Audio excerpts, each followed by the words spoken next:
Sir Maratha आरक्षण नाही, सगळ्या सोयऱ्यांचा GR जर काढला तर आणि इम्प्लिमेंटेशन जर केलं सरकारने तर ओबीसीचं प्रचंड नुकसान होणार आहे.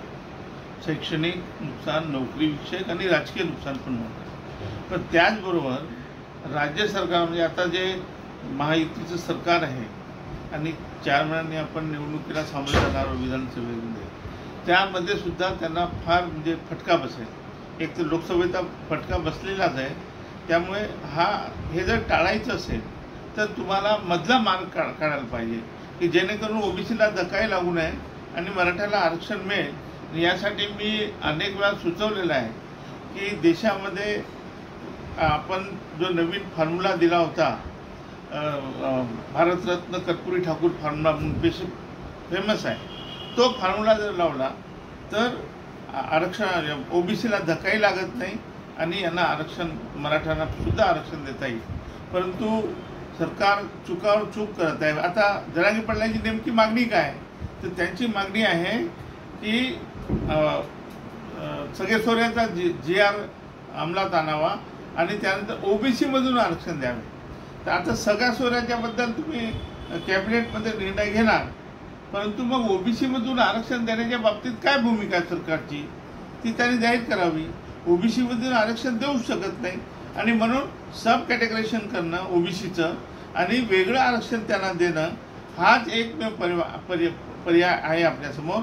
त्याच्यामुळे जरांगे पाटील यांची मागणी जी आहे ती एका अर्थाने रास्त आहे, पण सरकार चुकीचा निर्णय घेत आहे आणि याचा फटका सरकारला बसल्याशिवाय राहणार नाही. ओबीसीला कुठल्याही प्रकारचा धक्का लागणार नाही अशी ग्वाही जी आहे ते वारंवार मुख्यमंत्री देखील देताना पाहायला मिळतात.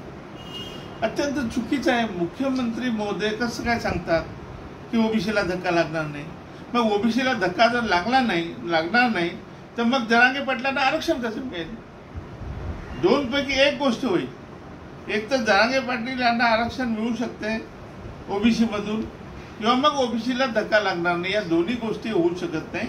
त्यासाठी कर्पूरी ठाकूर फॉर्म्युला सब कॅटेगरायझेशन करून वेगळं आरक्षण देणं हाच एक उपाय आहे. त्यावर कोणी बोलत नाही, त्यावर कोणी अभ्यास करत नाही.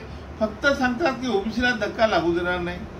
हे तर पूर्वी सांगत होते आणि धक्का तर लागलेलाच आहे आणि आणखी धक्का देऊ पाहत आहे सरकार.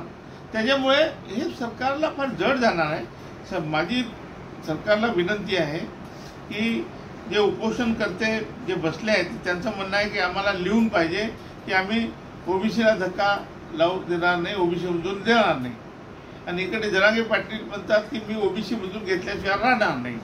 मग हे कुठलं खरं होणार आहे? 1 महिन्याचा वेळ दिलेला आहे जरांगे पाटीलनी. त्याच्यापूर्वी तोडगा काढायला पाहिजे. थोडा निघू शकतो. आपलं जे आरक्षण आहे ते संविधानिकदृष्ट्या आपण वाढवून देऊ शकतो, कारण एम्पिरिकल डाटा आपल्याला मिळालेला आहे. त्याचा विचार कधी सरकार करणार आहे? मी वारंवार सांगतो की एम्पिरिकल डाटा मिळाल्यामुळे सर्वोच्च न्यायालयाच्या निर्णयाप्रमाणे आपल्याला आरक्षण वाढवून देत आहे महाराष्ट्रामध्ये.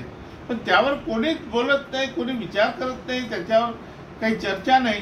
आणि उपमुख्यमंत्री सांगतात की आम्ही सगळ्या ओबीसीच्या नेत्यांची आम्ही चर्चा करू. कोणाशी चर्चा करताय तुम्ही? फक्त भुजबळशी चर्चा करताय. आणि त्यामुळे भुजबळ म्हणजे काही ओबीसी नाही आहे.